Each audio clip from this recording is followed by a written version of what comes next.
السلام علیکم ورحمۃ اللہ وبرکاتہ۔ الحمد للہ نحمده ونستعینه ونستغفره ونؤمن به ونتوکل علیہ ونعوذ باللہ من شرور انفسنا ومن سیئات اعمالنا من يهده الله فلا مضل له ومن يضلله فلا هادي له ونشهد ان لا اله الا الله وحده لا شريك له ونشهد أن سيدنا ونبينا ومولانا محمدا عبده ورسوله أرسله بالحق بشيرا ونذيرا أما بعد فأعوذ بالله من الشيطان الرجيم بسم الله الرحمن الرحيم قال الله تبارك وتعالى في شأن حبيبه إن الله وملائكته يصلون على النبي يا أيها الذين آمنوا صلوا عليه وسلموا تسليما اللهم صل على سيدنا وشفيعنا وحبيبنا ونبينا ومولانا محمد وعلى آل سيدنا ومولانا محمد وبارك وسلم۔ محترم بزرگوں، اللہ تبارک و تعالیٰ کا فضل و کرم ہے کہ اس نے ہم سبوں کو پیارے آقا جناب محمد رسول اللہ صلی اللہ علیہ وسلم کی مبارک امت میں پیدا فرمایا اور اس امت میں پیدا ہونے کا فخر عظیم عطا فرمایا۔ الحمدللہ، اللہ کا کرم ہے کہ اس نے ہم سب کو مسلمان بنایا اور اللہ تبارک و تعالیٰ کو ماننے والا اور اللہ کے رسول صلی اللہ علیہ وسلم کا ماننے والا اللہ تبارک و تعالیٰ نے ہم سب کو بنایا۔ میرے دوستو، یہ جو دین ہم تک پہنچا ہے، یہ دین، اس کا نام اسلام ہے۔ اللہ تبارک و تعالیٰ کے پاس اگر کوئی قابل قبول دین ہے تو وہ اسلام ہے۔ قرآن پاک میں اللہ تبارک و تعالیٰ ارشاد فرماتا ہے ان الدین عند اللہ الاسلام، کہ اللہ تبارک و تعالیٰ کے پاس اگر کوئی دین ہے، اگر کوئی مذہب ہے تو وہ اسلام ہے۔ اسلام کے علاوہ نہ کوئی مذہب اللہ کے پاس قابل قبول ہے، نہ کوئی طریقہ اللہ کو پسند ہے۔ قرآن پاک میں اللہ تبارک و تعالیٰ نے ارشاد فرمایا وَمَن يَبْتَغِ غَيْرَ الْإِسْلَامِ دِينًا فَلَن يُقْبَلَ مِنْهُ، کہ جو کوئی آدمی اسلام کو چھوڑ کر کوئی دوسرا دین اگر اختیار کرے یا اسلام کے طریقے کو چھوڑ کر کوئی دوسرا طریقہ اگر اپنائے اپنی زندگی میں اور اس طریقے کے ذریعے اگر اللہ کو خوش کرنا چاہے، اگر اللہ کو راضی کرنا چاہے، تو اللہ تبارک و تعالیٰ راضی ہونے والا نہیں ہے۔ اللہ اگر قبول کرتا ہے تو صرف اسلام کو قبول کرتا ہے اور اسلام کے طریقے کو قبول کرتا ہے، اور اسلام کے علاوہ نہ کوئی مذہب اللہ کو پسند ہے، نہ کوئی طریقہ اللہ کو پسند ہے، نہ مسلمان کے علاوہ کوئی انسان اللہ کو پسند ہے۔ تو یہ بات تو سمجھ میں آ گئی کہ اللہ تبارک و تعالیٰ کے پاس اسلام ہی ایک ایسا مذہب ہے جو قابل قبول ہے اور جو سچا دین ہے۔ اسلام کے علاوہ جتنے بھی مذاہب ہیں، اسلام کے علاوہ جتنے بھی دین ہیں، یہ تمام دین لوگوں نے اپنی طرف سے بنا لیا ہے۔ اللہ تبارک و تعالیٰ نے کوئی دین بنا کر آسمان سے اگر اتارا تو صرف وہ ایک ہی دین ہے اور وہ اسلام ہے۔ اسلام کے علاوہ جتنے بھی دین آج ہم دیکھ رہے ہیں دنیا میں، اسلام کے طریقے کے علاوہ جتنے طریقے آج ہم دیکھ رہے ہیں کائنات میں، یہ تمام طریقے لوگوں نے اپنی اپنی طرف سے بنا لیا ہے اور اس کو دین کا نام دیا ہے۔ اور اللہ تبارک و تعالیٰ ارشاد فرماتا ہے کہ یہ جو لوگوں نے طریقے بنا لیا ہے، یہ جو لوگوں نے دین بنا لیا ہے، یہ طریقہ نہ اللہ کو پسند ہے نہ اللہ کے رسول کو پسند ہے۔ اللہ کے پاس ایک ہی قابل قبول دین ہے اور وہ کون سا ہے؟ وہ اسلام ہے۔ اب ہم کتنے بڑے خوش نصیب ہیں کہ اللہ تبارک و تعالیٰ نے ہم کو اس طریقے کو ماننے والا بنایا جو طریقہ اللہ کو پسند ہے۔ ہم مسلمان ہیں، یعنی ہم اللہ تبارک و تعالیٰ کے محبوب اور اللہ تبارک و تعالیٰ کے پسندیدہ بندے ہیں۔ لیکن ذرا غور کرنا اپنی زندگیوں پر کہ ہم مسلمان تو ہیں، ہم اسلام کے ماننے والے تو ہیں، لیکن کیا واقعی ہماری زندگی اسلام کے مطابق بسر ہو رہی ہے یا نہیں ہو رہی ہے؟ ہم اپنے آپ کو مسلمان تو بڑے شوق سے بولتے ہیں، اپنے آپ کو ہم اسلام کا فالوور تو بولتے ہیں، لیکن کیا واقعی ہم اسلام کو فالو کرتے ہیں یا نہیں کرتے ہیں؟ ذرا ہم اپنے آپ پر غور کرنے کی کوشش کریں۔ یہ اسلام ایک ایسا دین ہے، اس دین کو ہم تک پہنچانے کے لیے ہمارے اسلاف نے، ہمارے پرانے لوگوں نے بہت ساری قربانیاں دی ہیں۔ یہ دین جو پہنچا ہے، بیٹھے بٹھائے اللہ نے ہم کو مسلمان نہیں بنایا، بلکہ اس مسلمان بنانے کے پیچھے ہمارے اسلاف کے اور ہمارے بڑے بڑے لوگوں کی قربانیاں اس میں موجود ہیں۔ خود دو عالم کے آقا سرکار دو عالم صلی اللہ علیہ وسلم جب اس اسلام کی دعوت کو پیش کیے لوگوں کے سامنے، جب اسلام کا کلمہ لوگوں کو آپ نے پیش کیا، تو کافروں نے کیا سلوک کیا آپ کے ساتھ؟ یوں تو دو عالم کے آقا ہے، دو عالم کے جو ہے اللہ تبارک و تعالیٰ کے محبوب پیغمبر ہے، لیکن جب اسلام کا کلمہ لوگوں کے سامنے آپ نے پیش کیا، اسلام کا کلچر آپ نے لوگوں کے سامنے پیش کیا، تو لوگوں نے کیا سلوک کیا آپ کے ساتھ؟ طائف کا واقعہ بڑا مشہور ہے کہ طائف میں جب سرکار دو عالم صلی اللہ علیہ وسلم تشریف لے گئے دین کو پھیلانے کے لیے، اسلام کی طرف لوگوں کو بلانے کے لیے، جب طائف کو سرکار دو عالم تشریف لے گئے تو واقعہ بڑا مشہور ہے کہ طائف والوں نے آپ کو پتھروں سے مارا۔ ہمارے پیارے نبی صلی اللہ علیہ وسلم کو اتنا مارا پتھروں سے، روایتوں میں آتا ہے، احادیث میں آتا ہے، سرکار دو عالم صلی اللہ علیہ وسلم کے جسم مبارک سے خون بہنے لگا، اور اتنا خون بہا کہ سرکار کے جو نعلین ہیں، سرکار کے جو مبارک جوتے ہیں، اس مبارک چپل میں، اس مبارک جوتے میں سرکار کا خون مبارک جو ہے جمنے لگا، اور اتنا جم گیا خون کہ سرکار کو چلنے میں مشکل پیش آنے لگی۔ آخرکار سرکار دو عالم صلی اللہ علیہ وسلم بے ہوش ہوتے ہیں اور ایک جھاڑ کے نیچے بیٹھ جاتے ہیں۔ جب سرکار کو یہ تکلیفیں ہوتی ہے، جب سرکار کو لوگ ستاتے ہیں، تو اللہ تبارک و تعالیٰ سرکار کے پاس پہاڑوں کے فرشتے کو بھیجتا ہے۔ پہاڑوں کا فرشتہ سرکار کے پاس آ کے کہتا ہے، یا رسول اللہ صلی اللہ علیہ وسلم، میں پہاڑوں کا فرشتہ ہوں، اللہ تبارک و تعالیٰ نے مجھے بھیجا ہے، یہ طائف والے آپ کو ستا رہے ہیں، یہ طائف والے آپ کو پریشان کر رہے ہیں، آپ کو مار رہے ہیں، آپ ایک اشارہ دے دیجئے، اگر آپ ایک اشارہ دے دیں گے، میں پہاڑوں کا فرشتہ ہوں، پہاڑوں کو اٹھا کر بستی والوں میں ڈال دوں گا اور سب کو کچل کے مار دوں گا۔ لیکن سرکار دو عالم صلی اللہ علیہ وسلم نے کیا کیا؟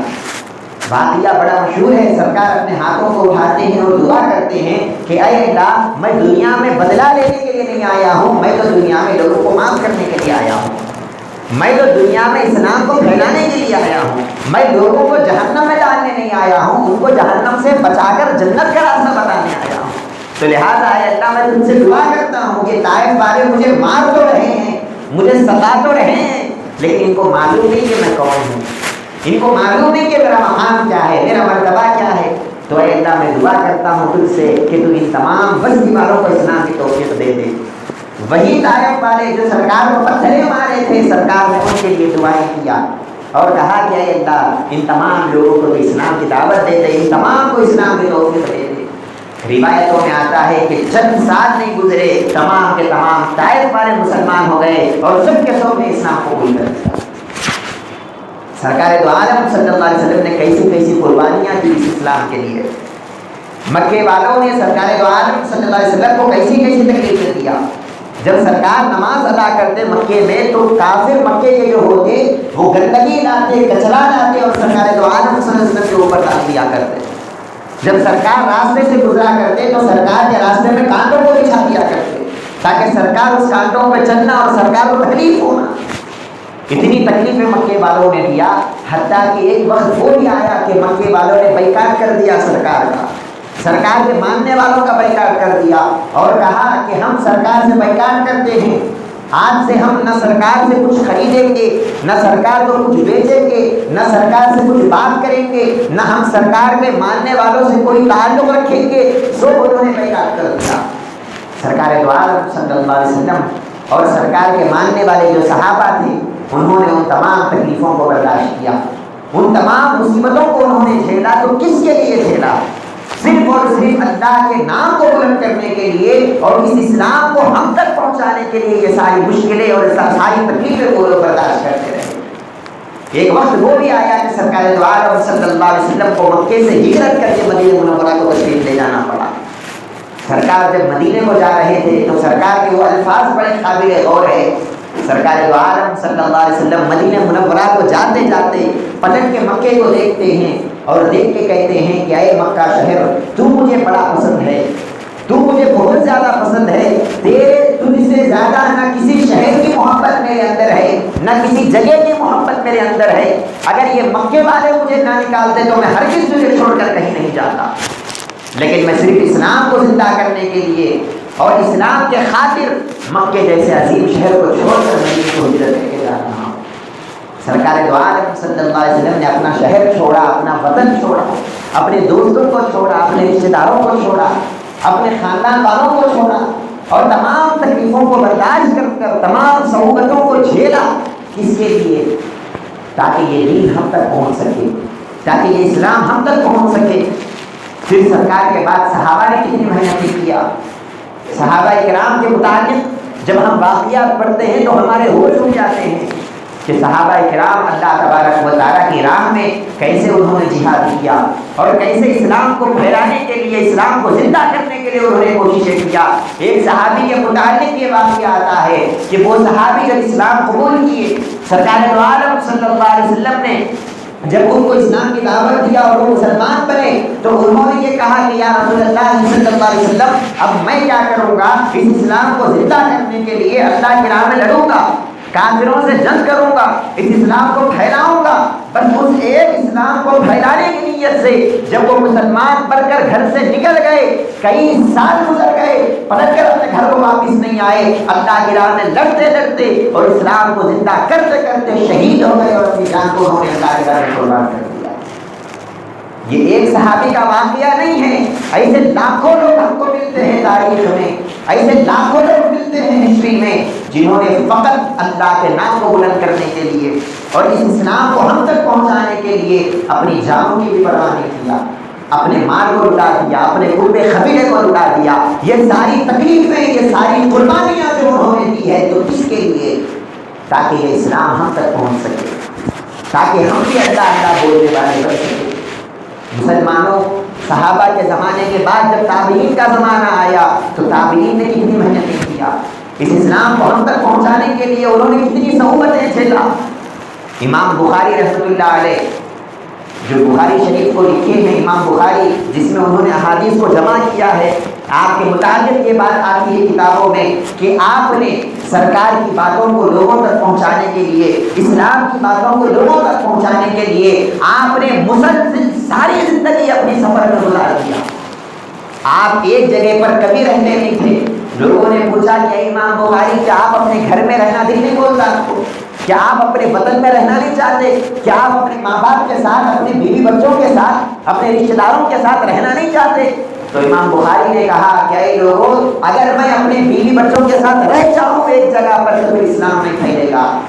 اگر میں اپنے رشتہ داروں کو ترجیح دوں اور اپنے گھر والوں کو اگر میں جو ہے سوچنے بیٹھوں گا اس کے بارے میں تو پھر لوگوں تک میں رسول اللہ کی باتیں نہیں پہنچا سکوں گا. تو لہٰذا صرف اور صرف رسول اللہ صلی اللہ علیہ وسلم کی باتیں لوگوں تک پہنچانے کے لیے اور اسلام کو زندہ کرنے کے لیے میں اپنے بیوی بچوں کو چھوڑتا ہوں، میں اپنے گھر کو چھوڑتا ہوں، میں اپنے وطن کو چھوڑتا ہوں. ساری زندگی امام بخاری سفر کرتے رہے اور ایک حدیث کو لینے کے لیے سرکار دو عالم صلی اللہ علیہ وسلم کی ایک بات کو کہیں سے اگر معلوم ہوا کہ فلاں صحابی ہے یا فلاں کوئی شخص ہے جن کے پاس ایک حدیث ہے تو اس ایک حدیث کو لینے کے لیے امام بخاری کئی مہینے سفر کر کے جاتے اور اس ایک حدیث کو لے کر آتے.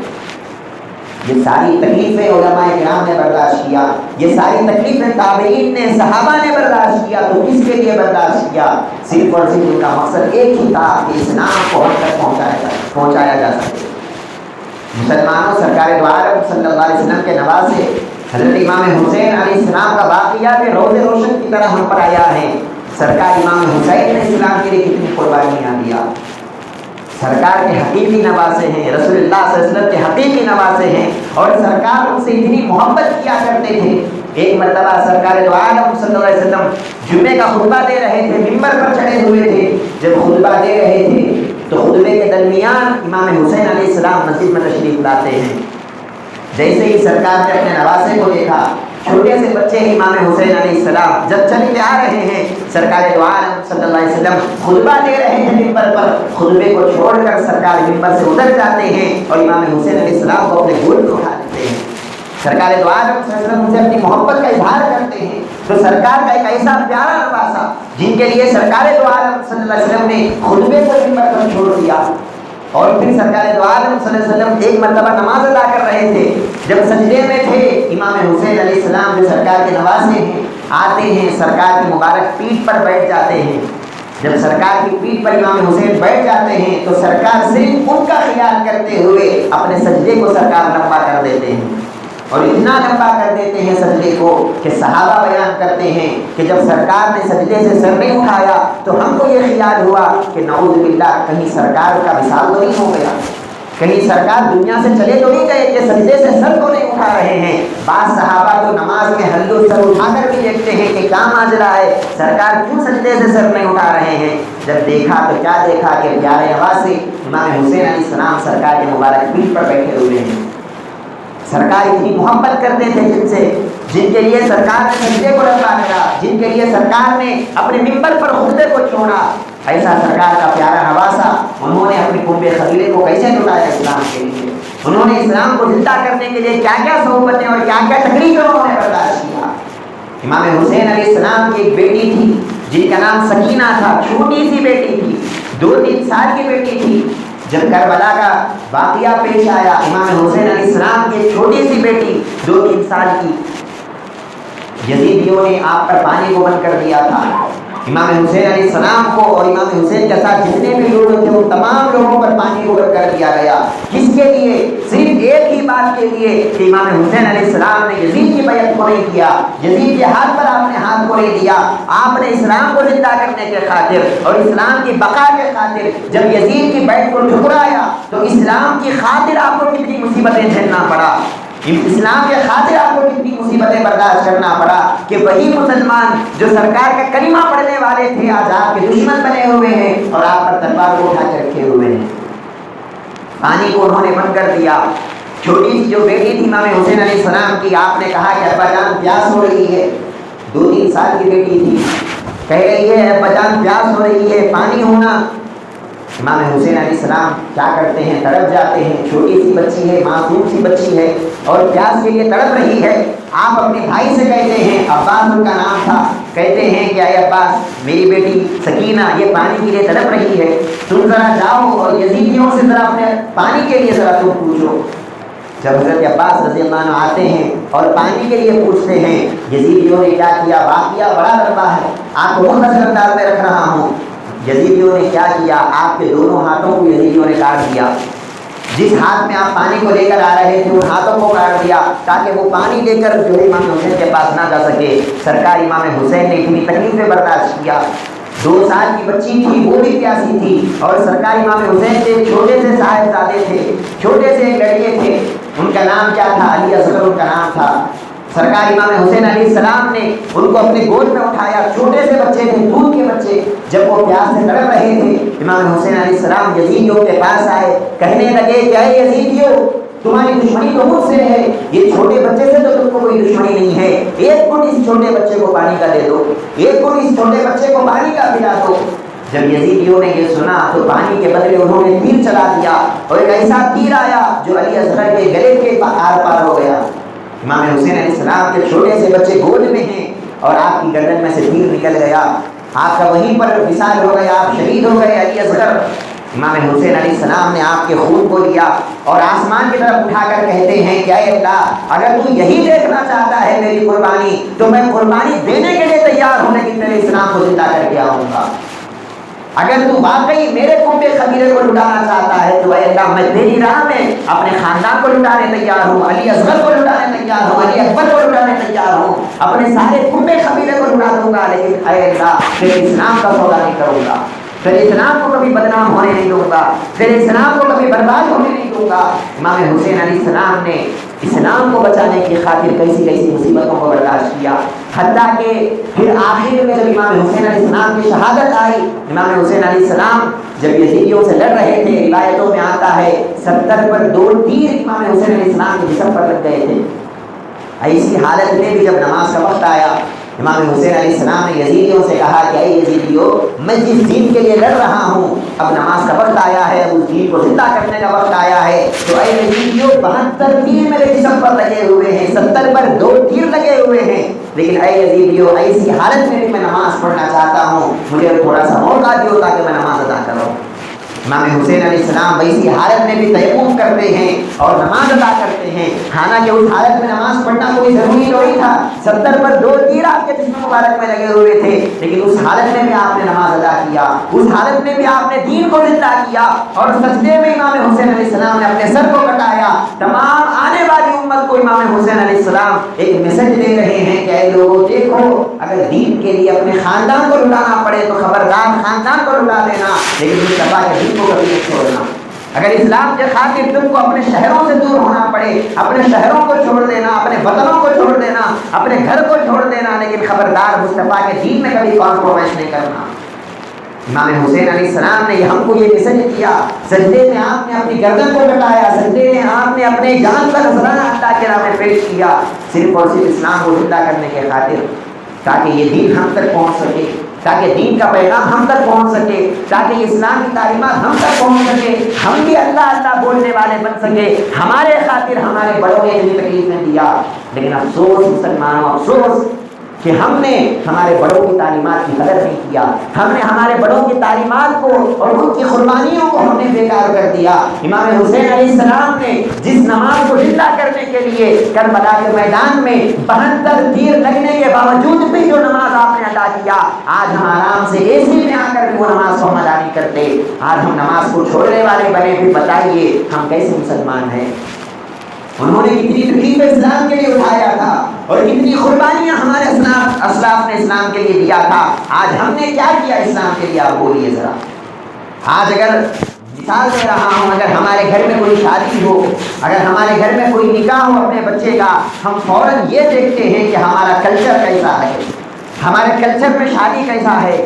اگر ہمارے کلچر میں شادی کے بےہودہ رسومات ہیں، ہم ان تمام رسموں کو ادا کرتے ہیں تاکہ کلچر میں ہمارا نام ہو، تاکہ محلے میں ہمارا نام ہو، تاکہ لوگوں میں ہمارا بھی کچھ ہو کہ ہم نے ہمارے بیٹے کی طرح دھوم دھام سے شادی کیا۔ جب شادی کا موقع آتا ہے ہم کلچر کو دیکھتے ہیں، لیکن مصطفیٰ کے طریقے کو نہیں دیکھتے کہ اسلام کیا کہتا ہے شادی کے بارے میں۔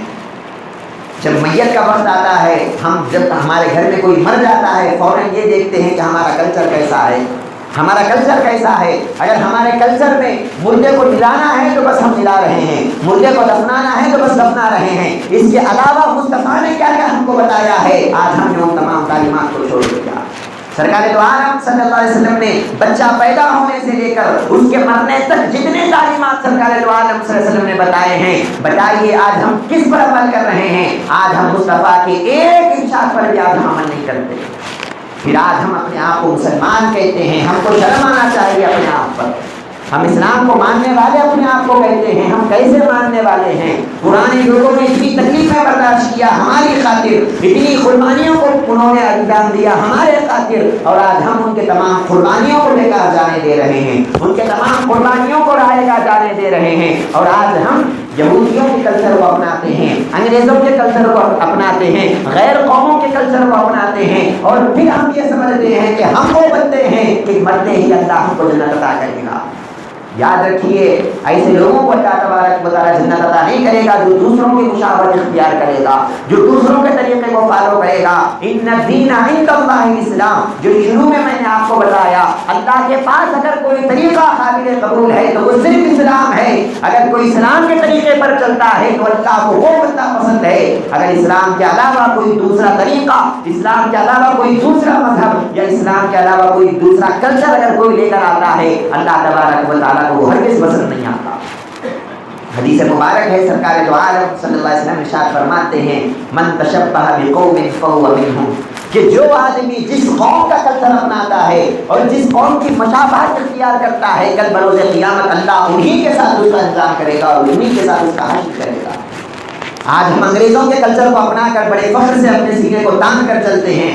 آج ہم جو ہے غیر قوموں کے کلچر کو اپنا کر ان کے طریقے کو ہم فالو کر کے اپنے آپ کو بڑا ہم جو ہے فیشنیبل سمجھتے ہیں. یاد رکھیے کل قیامت کے روز اللہ انہی کے ساتھ ہمارا بھی حشر کرے گا, اور ایسا نہ ہو کہ اللہ کل ان کو جہنم میں ڈالے تو ان کو فالو کرنے کے لیے اللہ ہم کو بھی ان کے ساتھ جنت میں, اللہ تبارک و تعالیٰ جہنم میں نہ ڈالے.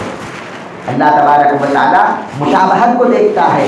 اللہ تبارک و تعالیٰ یہ دیکھتا ہے کہ تم کس کے طریقے پر چل رہے ہو, تم کس کو فالو کر رہے ہو.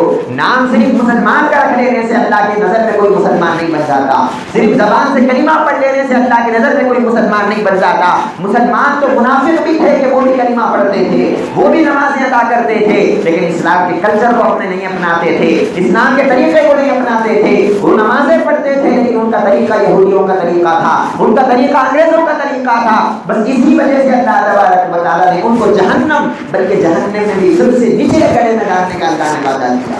ان المنافقین فی الدرک الاسفل من النار, اللہ نے کہا کہ وہ لوگ جو زبان سے کلمہ تو پڑھتے ہیں لیکن اسلام کو فالو نہیں کرتے, اسلام کے طریقوں کو نہیں چلتے, اسلام کے کلچر کو نہیں اپناتے, وہ جہنم میں سب سے نچلے گڑھے میں رہیں گے. ولن تجد لهم نصیرا, اور کل بروز قیامت ان کا کوئی مددگار نہیں ہوگا. مسلمانوں آج ہم بھی وہی بن گئے ہیں. آج ہم بھی اپنے آپ کو مسلمان کہتے ہیں, اپنے نام, ہمارا نام مسلمان کا ہے, ہمارا گھرانہ مسلمان کا ہے, ہمارے آبا و اجداد سارے کے سارے مسلمان ہیں, لیکن افسوس کی بات ہے کہ آج ہم اس اسلام کی قدر نہیں کرتے. آج ہمارے پاس اسلام کی اہمیت نہیں ہے, آج ہمارے پاس اسلام کا کوئی مقام اور مرتبہ نہیں ہے. آج ہم ہر بات میں یہ دیکھتے ہیں کہ انگریز کا کلچر کیا کہتا ہے, آج ہم ہر بات میں یہ سوچتے ہیں کہ غیر قوم کا کلچر کیا کہتا ہے. بس انہوں نے جیسا کیا ہم کو بھی کو فالو کرنا ہے, تب کہیں جا کر ہم جو ہے معاشرے میں ایک معزز فرد بنیں گے, لوگوں کے سامنے ہمارا کچھ اسٹیٹس بنے گا, لوگوں کے سامنے ہمارا کچھ مقام اور مرتبہ بنے گا. آج ہماری ساری کی ساری زندگی میں ہم یہی کوشش کرتے ہیں, لیکن ذرا غور کیجیے کیا امام حسین نے ایسے مسلمانوں کے لیے وہاں پر قربانی انجام دی تھی؟ کیا امام حسین علیہ السلام کا یہ مقصد تھا کہ میں جو قربانی دوں اور اپنی کنبے خبیرہ کو لٹاؤں تو آنے والے زمانے میں میرے ماننے والے یہودیوں کے کلچر کو فالو کرے, آنے والے میرے مسلمان, آنے والے میرے ماننے والے نمازوں کو چھوڑ دے, اللہ کے طریقے کو چھوڑ دے, اللہ کے رسول کے طریقے کو چھوڑ دے؟ کیا یہ سوچ کر امام حسین نے وہاں پر قربانیاں انجام دیا تھا؟ نہیں مسلمانوں, اگر ان کو یہی طریقہ مطلوب ہوتا تو وہ یزید کی ہاتھ پر بیعت کر لیتے, کیونکہ یزید بھی اسی طرح تھا جس طرح آج ہم ہیں. وہ بھی نماز نہیں پڑھتا تھا, وہ بھی جھوٹ بولتا تھا, وہ بھی دھوکہ دیتا تھا, وہ بھی زنا کرتا تھا, اس کے اندر بھی ہر برائی تھی جو آج ہمارے اندر موجود ہے. بتائیے یزید میں اور ہم میں فرق کیا رہ گیا ہے؟ بس اتنا ہے کہ اس نے امام حسین کو شہید کرایا اور ہم نہیں کرائے, بس یہ ایک ہی فرق ہے, ورنہ ہم بھی ملعون ہو جاتے. ورنہ یزید کے کردار میں اور ہمارے کردار میں کوئی فرق نہیں ہے. ہم اپنے آپ کو حسینی کہتے ہیں, اپنے زبان سے ہم اپنے آپ کو امام حسین کا ماننے والا, امام حسین کا چاہنے والا کہتے ہیں, لیکن نہ ہمارا کردار امام حسین کی طرح ہے, نہ ہمارا طریقہ امام حسین کی طرح ہے, نہ ہمارا کلچر امام حسین کی طرح ہے. انہوں نے اسلام کے لیے کتنی قربانیاں دیا, اور آج ہم کیا کریں اسلام کے لیے؟ آج ہم کیا کریں مسلمان؟ آج ہم کچھ نہیں کریں.